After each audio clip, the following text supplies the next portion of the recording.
Muling binigyang diin ng bansang Panama ang neutrality ng Panama Canal sa gitna ng digmaan sa Middle East at pag-asara ng Strait of Hormuz. Ang pagkontrol ng Iran sa Strait of Hormuz ay nagdulot ng malaking pagkaantala sa daloy ng langis at labis na nakaapekto sa global trade at enerhiya ng mundo. Mula nang magumpisa ang tensyon sa nasabing strait, nakakita ng pagtaas ng bilang ng mga barko sa Panama Canal. Ayon sa tala, umaabot na sa 50 naval vessel ang dumadaan doon kada araw mula sa dating nasa 30 lamang.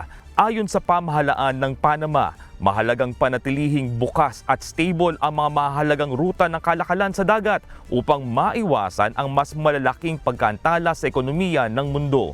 Ang Panama Canal na matatagpuan sa Central America ay isang artipisyal na daluyan ng tubig na nagdurugtong sa Atlantic at Pacific Ocean at nagbibigay daan para mapaikli ang biyahe ng mga barko na dating umiikot pa sa timog ng South America.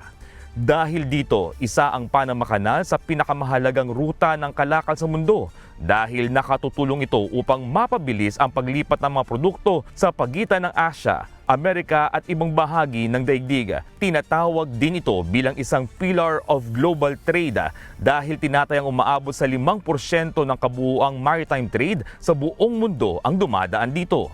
Pangunahing gumagamit ng ruta na ito ay ang United States at China na umaasa sa Panama Canal para sa mas mabilis na pagbiyahe ng mga kalakal sa pagitan ng Asia at Amerika.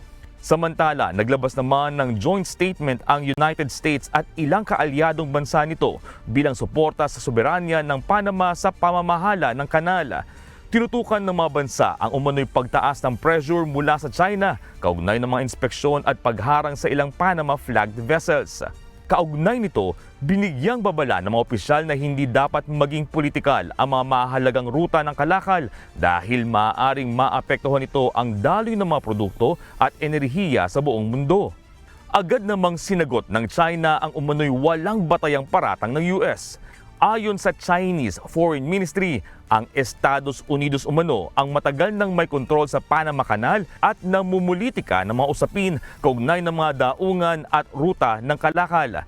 Iginiit din ng Beijing na ang mga inspeksyon sa mga sasakyang pandagat ay isinasagawa alinsunod sa batas at hindi dapat bigyan ng mali siya. Binigyang diin pa ng China na ipagtatanggol nito ang kanilang mga lehitimong interes at pinayuhan ang ibang bansa na huwag magpakagamit sa mga umano'y may sariling agenda. Jack De Ocampo, humahataw sa balita ngayon.